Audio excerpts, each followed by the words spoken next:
Ngunit, pinaalahanan niya ang lahat ng taga-showbiz, lalo na ang mga producer sa isang pelikula, na mag-iingat sa kanilang kalusugan. May isang kilalang taga-showbiz industry daw ay tinapos daw ang kanyang buhay.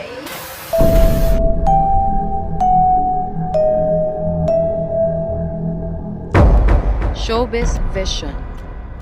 Kumusta kayo?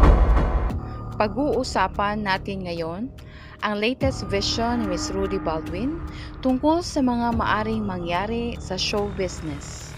Ang unang vision, nakita ni Miss Rudy sa kanyang vision ang isang kilalang lalaki na veteran actor. Ngunit hindi pa ito gaano katanda sa ngayon. At malakas pa rin ito kung titingnan. Ayon kay Miss Rudy, hindi pa ito napabalita na naaksidente, ngunit ito ay mangyayari sa hinaharap. Kilala daw ang lalaking ito at hinahangaan ng lahat. Maaksidente daw ito at matindi ang epekto sa kanya. Nabanggit ni Miss Rudy na nabuhay daw ito, ngunit hindi na daw niya magalaw ang isang bahagi ng kanyang paa, kaya kailangan niyang magpahinga ng ilang buwan. Kaya pinag-iingat niya ang mga artista sa aksidente, lalong-lalo na iyong mga veteran actor ng industriya. Ang pangalawang vision niya ay may nakita daw si Miss Rudy na babae na artista din. Ito daw ay napunta sa ospital at hindi naman sinabi ni Miss Rudy ang eksaktong dahilan ng pagka-ospital nito. Ngunit sa nakikita niya ay halos pilit niyang nilalabanan ang sakit at lumalaban para mabuhay. Ngunit hindi na daw niya kinaya ang mga ito, ang hirap at nabawian ito ng buhay.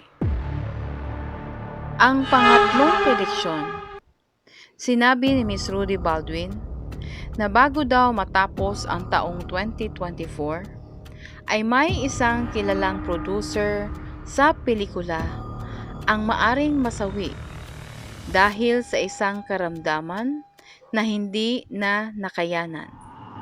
Hindi naman sinabi ni Miss Rudy kung sino ito.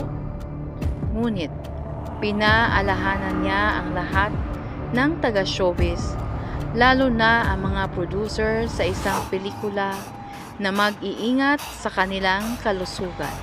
Pang-apat na prediksyon. May isang kilalang taga-showbiz industry daw at babae ang kanyang nakita. Sabi ni Miss Rudy, ang babaeng ito ay tinapos daw ang kanyang buhay. Medyo mabigat pakinggan, pero yan po ang kanyang pahayag. Tinapos daw ng babaeng ito ang kanyang buhay dahil hindi na niya nakayanan ang mga problema na kanyang dinadala.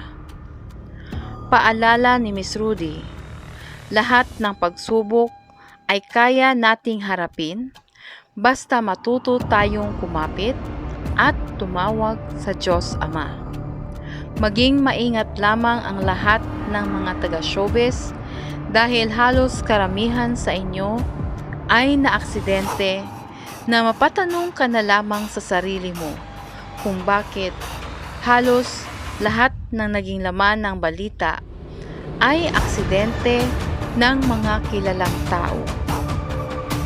Nakikita ni Miss Rudy ang maraming negative energy sa show business.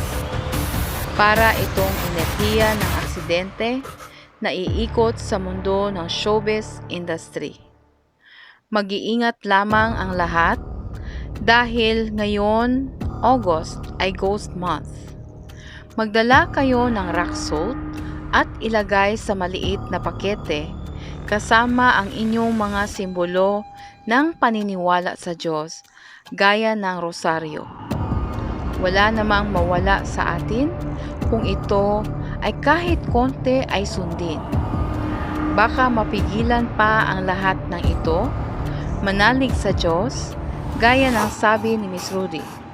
Dahil sa Diyos, ang lahat ay hindi imposible.